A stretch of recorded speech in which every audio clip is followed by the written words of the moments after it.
bersukacita senantiasa. Apapun yang terjadi dalam kehidupan kita, biarlah mulut kita tetap memuji Dia, bersorak untuk Tuhan. Haleluya, haleluya, haleluya.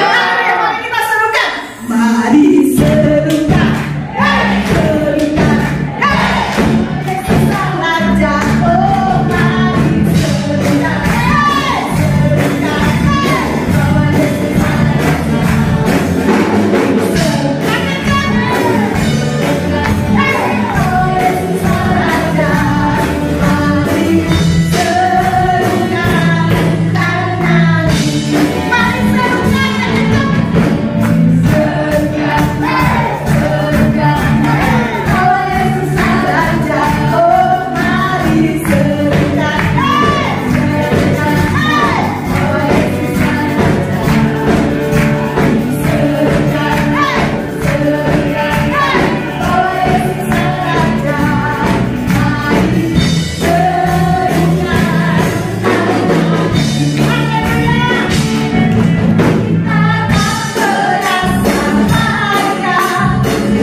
Ada satu istilah di sini yang saya harus mengatakan ini luar biasa tema ini. Saya harus katakan luar biasa. Lebih baik lagi kalau seluruh ayat, ya. Ayat 27 itu lebih greget gitu, kuat sekali gitu. Jadi tenanglah, aku ini. Lalu jangan takut. Bacanya sebenarnya tidak seperti itu ya. Tenanglah, aku ini, koma. Ini sangat penting. Aku ini, koma. Jangan takut. Kalau secara lengkapnya saya akan bacakan. Tetapi segera Yesus berkata kepada mereka. Tetapi segera Yesus berkata kepada mereka, tenanglah, aku ini. Janganlah. Di satu ayat ini atau teks atau dari judul ini saja sebenarnya ada satu kata yang berulang kali ditulis oleh Yohanes. di Injil Yohanes muncul berulang kali. Yaitu kata ini selalu muncul ketika dia berkata, akulah pintu, akulah gembala yang baik, akulah jalan, akulah kebenaran. Kata-kata ini selalu muncul, yaitu memakai kata aku ini. Itu yang akan menjadi dasar pengantar bagi kita untuk mengerti. Dari ayat ini itu ada informasi atau data bahwa atau yang menunjukkan bahwa Yesus itu adalah Yahweh. Yesus itu adalah Tuhan. Kalau dalam perjanjian lama, aku ini bahasa Yunani ya. Ini bahasa Indonesia berasal dari bahasa Yunani. Aku ini kalau dalam perjanjian lama itu adalah Yahweh. Yahweh. Kalau diterjemahkan dalam bahasa Indonesia, Tuhan.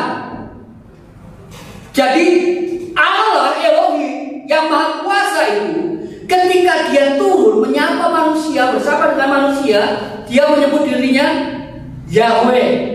Karena begitu dekatnya. Contohnya dalam Kejadian. Kejadian pasal 1 itu hanya ditulis tentang Allah Elohim, Maha Kuasa, yang jauh sana, jauh di sana, terpisah dari manusia. Tetapi pada pasal yang kedua Kejadian, Elohim tadi memperkenalkan diri sebagai Yahweh, Tuhan. Kenapa? Karena dia dekat dengan manusia. Ketika Yesus berkata, aku ini, dalam bahasa Ibrani-nya Yahweh, dalam bahasa Indonesianya Tuhan. Kalau diartikan kata itu adalah dia ada yang selalu ada, aku ada yang aku ada.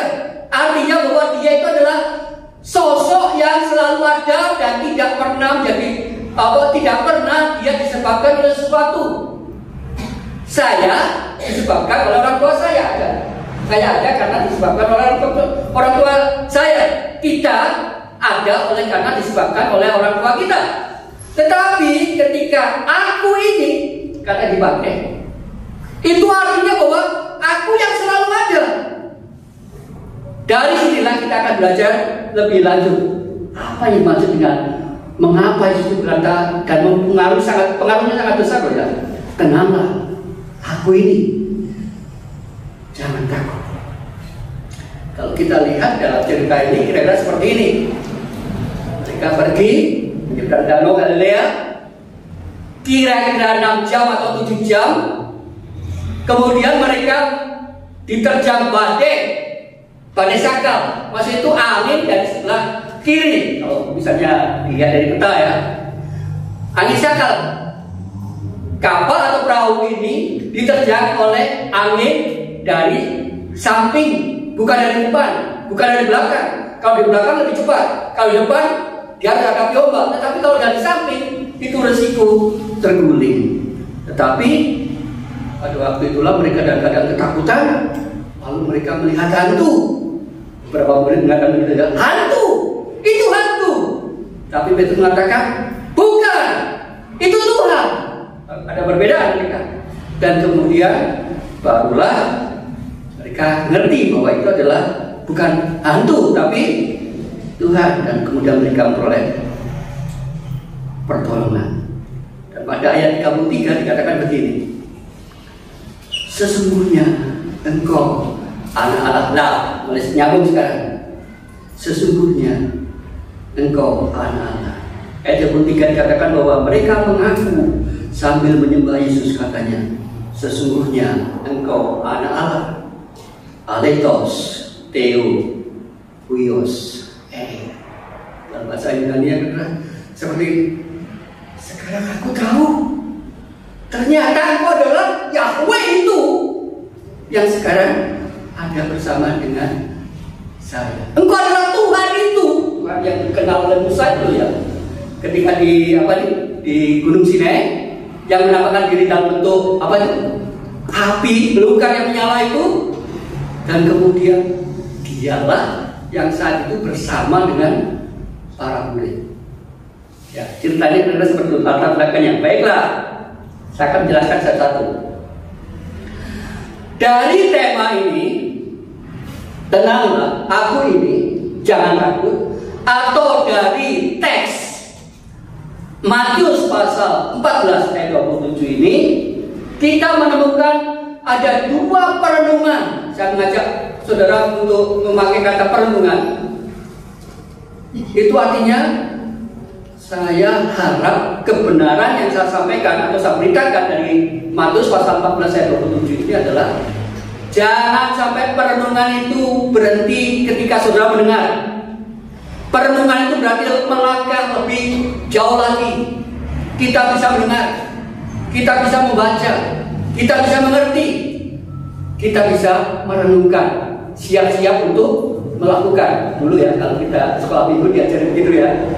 Dulu saya belajar sekolah minggu ya. Pertama itu adalah mendengar, baca, lalu kemudian mengerti, merenungkan, melakukan. Ya, lima langkah itu.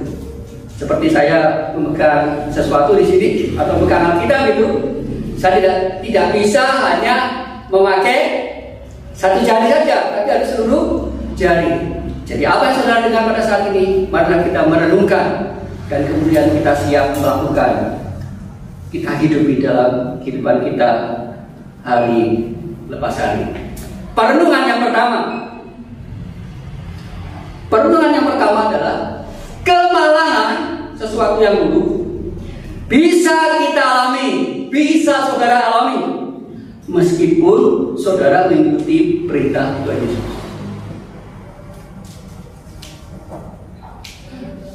Kita bisa mengalami kemalangan meskipun sedang melakukan perintah Tuhan. Ini dari ayat ini ya. Kalau kita baca ayat 22 misalnya, kita temukan di sana jelas ayat 22 dan 23 jelas sekali bahwa para murid itu memang disuruh, diperintahkan oleh Tuhan Yesus untuk menyeberang duluan, naik kapal dan kemudian berangkat duluan ke seberang. Itu sangat jelas. Jadi bukan karena kehendak atau kemauan para murid mereka pergi ke seberang, bukan. Tuhan Yesus sendiri memerintahkan, silakan duluan ke seberang. Dan kemudian pasal 22 dan 23 juga dijelaskan kepada orang banyak Yesus seperti memerintahkan pulang, sudah selesai. Sangat jelas. Dan Tuhan Yesus sendiri kemudian naik ke bukit dan berdoa. Jadi kita lihat di sini fakta yang saudara perlu renungkan adalah bahwa mereka sungguh-sungguh hidup sesuai dengan perintah Tuhan. Tetapi dikatakan di situ beberapa mil kemudian perahu ini diterjang angin sakal. Saya dulu masih memperkirakan angin sakal seperti apa. Ternyata setelah saya pernah pergi ke sana, ke Danau Galilea itu memang mungkin angin sakal itu. Karena angin sakal itu datangnya dari angin dari Syria atau dari Lebanon, kemudian ke arah selatan di antara dua pegunungan, ya, pegunungan yang cukup panjang, dan kemudian menerjang ke Danau Galilea. Dan suhunya tidak bisa diperkirakan kapan saja bisa berubah, sehingga bisa terjadi goncangan atau gelombang yang cukup besar. Saya baca di kamus H dikatakan bahwa Danau Galilea itu panjangnya 21 km dan kemudian lebarnya 12,8 km. Dan di bawah permukaan laut, saudara bisa bayangkan laut tapi masih di bawah kira-kira 200 meter di bawah permukaan laut. Jadi ini sangat di bawah, sangat di bawah. Jadi kita lihat di sini mereka sudah berada di tengah laut ketika badai menerpa. Mereka pergi ke satu tempat yang seperti Tuhan perintahkan. Tapi pada saat itu mereka mengalami kecil hati, khawatir. Walaupun di antara mereka punya pengalaman yang sangat luas dan lama untuk hidup di tengah danau ini, lama sekali. Bahkan mereka pernah mengalami satu peristiwa bagaimana mereka diserang badai juga di tempat yang sama, maksudnya di danau yang sama. Tetapi waktu itu Tuhan Yesus tidur. Matius pasal 8. Sedangkan ini terjadi pada pasal 14 dari Matius. Pasal 8 ayat 24 pernah terjadi peristiwa yang sama. Pada waktu itu Yesus ada di situ dan kemudian bisa terselesaikan. Tetapi sekarang Yesus tidak bersama dengan mereka. Ada beberapa perenungan yang perlu kita pikirkan dan saya berharap kita sekalian memikirkan. Untuk bagian pertama ini, bahwa atau perenungan pertama ini, meskipun saudara itu hidup sesuai dengan firman Tuhan, meskipun saudara itu menjalankan perintah Tuhan, bukan berarti saudara tidak pernah atau tidak akan pernah mengalami yang namanya masalah, pergumulan, sakit hati, ketidakenaan, perasaan tidak selalu nyaman. Sekali lagi, perasaan tidak selalu nyaman. Sejarah kehidupan saudara tidak akan terjadi oleh karena sesuatu yang baik saja, tidak demikian. Tetapi ada kalanya itu kehidupan kita ada di bawah, kadang-kadang kehidupan kita ada di atas. Bukan berarti persoalan kita terselesaikan dengan cepatnya dan tidak berlama-lama, pasti segera teratasi. Tidak selalu. Memang ada masalah kehidupan saudara atau kita, masalah kehidupan kita yang bisa terselesaikan dengan cepat. Tetapi ada kalanya yang berpanjang. Setiap hari ada doa yang selalu saya panjatkan kepada Tuhan. Kadang-kadang itu sampai satu kalimat tidak sampai satu kalimat. Karena sudah begitu lama saya doakan, tetapi Tuhan belum menjawab. Tuhan sudah ingatlah bahwa saya dulu pernah berdoa seperti ini. Dan sekarang saya ulangi lagi. Dan kalau ingat, ini saya sebutkan. Saya setiap hari berdoa untuk istri saya setiap hari berdoa untuk anak-anak saya dan mantu saya. Saya selalu berdoa untuk orang yang saya kenal, teringat di dalam pikiran saya. Apalagi kalau saya sudah kunjungan. Artinya begini, di dalam kehidupan kita sebagai orang Kristen, ketika kita melakukan firman Tuhan, kita tetap akan mengalami permasalahan yang mungkin itu akan meningkat lebih berat. Dalam pengertian apa? Karena Tuhan ingin mendidik kita supaya iman kita semakin kokoh. Seperti Ayub juga demikian, semakin kokoh. Sehingga dia mengatakan, aku hanya mendengar. Dulunya aku hanya mendengar, tetapi tapi sekarang aku melihat sendiri.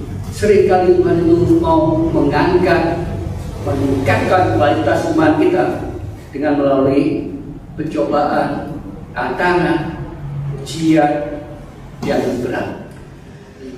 Itu adalah perenungan yang pertama. Perenungan yang kedua, saya tidak akan perpanjang terlalu panjang bagian ini. Perenungan kedua itu adalah bahwa Yesus Kristus itu mendatangi kita ketika kita berada dalam keadaan titik kritis. Kalau sudah megah-megah, sudah tidak berdaya, itu biasanya Tuhan itu langsung cepat menolong. Aneh sekali. Saya punya pengalaman banyak sekali, bagus sekali ya. Maksudnya begini, sesuatu yang saya alami begitu saya sudah menyerah, Tuhan terserahkan, dah. Sampai bisa di ruang kebaktian saya sendiri jam 12 malam saya berteriak, Tuhan sudah selesai, saya tidak mampu lagi, sudah selesai, sudah cukup Tuhan. Saya sudah bertahan sampai sekian lama, begitu beratnya sudah selesai, sudah saya tidak akan berpanjang lagi. Dan kalau Tuhan mau menganjurkan saya silakan, tapi kalau mau menolong saya silakan. Jadi menurut saya pikiran saya dalam waktu yang terakhir saya sudah menyerah. Seperti orang itu angkat tangannya. Saya minta maaf, angkat tangan saya nggak bisa tinggi karena tangan saya ini patah saudara, jadi sulit sekali. Jadi maksud saya sudah menyerah, sudah angkat tangan sudah selesai. Tapi dalam keadaan seperti itu, tiba-tiba muncul seseorang yang di luar juga ada ya. Saya sampai gini, susah kita kok gitu ya. Saya tidak mengharapkan orang ini datang, tetapi justru melalui orang ini saya tertolong. Kok aneh, bertahun-tahun gak pernah dirasani, lalu kemudian datangnya tidak kita harapkan, justru dia menjadi penolong, merubah seluruhnya, sungguh-sungguh berubah kehidupan keluarga saya, kehidupan pelayanan saya. Kan luar biasa dalam keadaan sudah seperti itu ya. Waktu itu saya masih teringat, saya sudah meningkatkan barang-barang, pokoknya saya mau pergi dah, pokoknya selesai. Ya saya buku saya kardus itu berarti sudah tamat lah. Saya pikir saya jadi orang awam. Ternyata bukan membuat terobosan yang luar biasa. Dia juga pada waktu para murid itu, ketika mereka di tengah-tengah dalam keadaan putus asa, mereka tidak tahu apa yang harus mereka lakukan walaupun mereka punya pengalaman. Yesus Kristus segera, itu yang saya maksud dengan ayat 1 tadi, segera mendatangi mereka di masa titik-titik. Yesus segera mendatangi kita di masa titik Kristus. Hal itu kita bisa lihat dari sikapnya, bagaimana dia menangani orang yang sedang mengalami titik kritis ini. Dia menunjukkan kebaikan. Itu yang pertama kita lihat. Yesus menyatakan kebaikannya. Dia mendatangi para murid yang sudah putus asa, tidak tahu apa yang harus dilakukan lagi. Mereka sudah menyerah, sudah tidak bisa maju, tapi mereka diserang dari sebelah kiri. Seperti kedatangan Yesus seperti seseorang, saya bertanggung jawab karena aku yang merintahkan mereka. Jadi saya bertanggung jawab untuk menolong mereka. Dan pada waktu mengatasi mereka seperti seorang ayah ketika melihat anaknya yang sudah tidak berdaya lagi. Dan yang menarik itu adalah dia datang itu pada jam 3 malam. Saudara bisa bayangkan jam 3 malam itu jam 3 pagi maksudnya. Di kalangan orang Yahudi punya jam 6 sore sampai jam 9 itu jam pertama, jam 9 sampai jam 12 itu jam kedua. Kemudian jam ketiga itu berarti jam 12 sampai jam ketiga.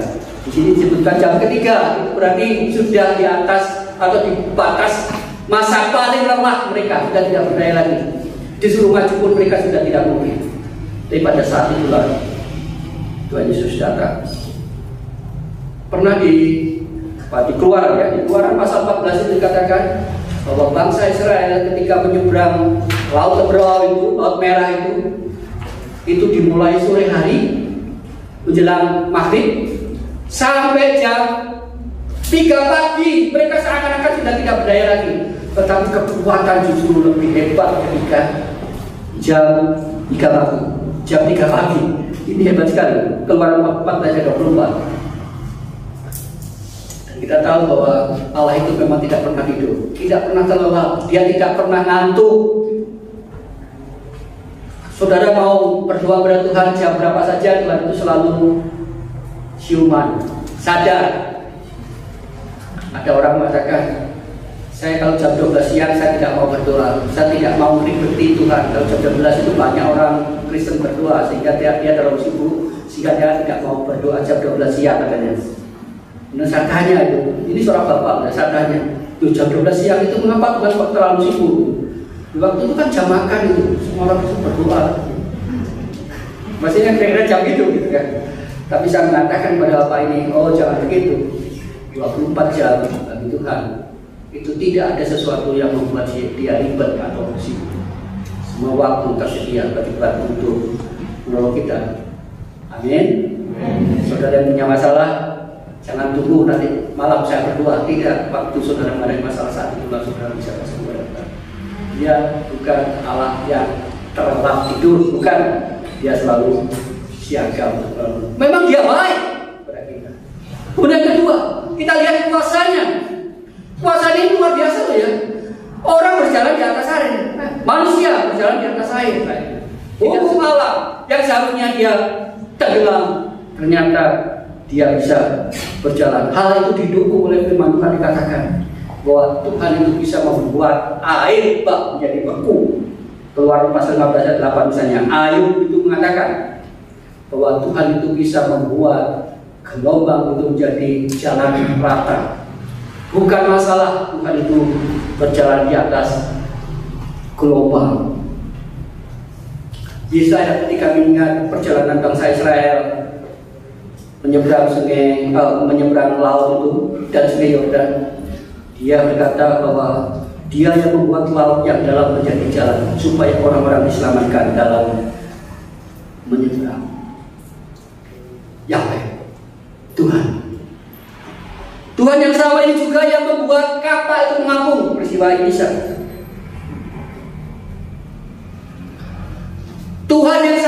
dia membuat ketika tiang api itu berjalan duluan dan kemudian laut itu terbelah.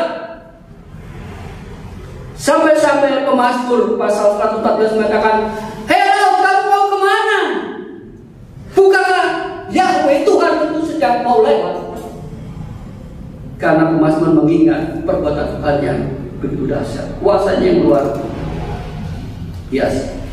Dan Pemazmur juga ada yang mengatakan, kalau dia sedang berjalan, sesuatu yang paling tidak rata pun itu bisa diratakan. Memang dia adalah Maha Kuasa. Dan Yesus Kristus Tuhan kita itu mampu menggunakan jalan apapun.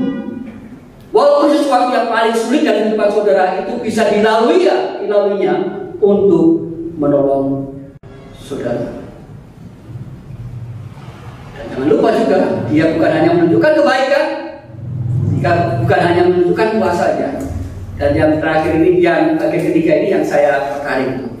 Dia seringkali muncul di depan kita, di dekat kita sebagai sahabat. Pada waktu Yesus itu datang menemui mereka, dia langsung berkata, "Tenanglah, itu adalah kata-kata sahabat, seorang sahabat. Oh tenang. Seperti itu.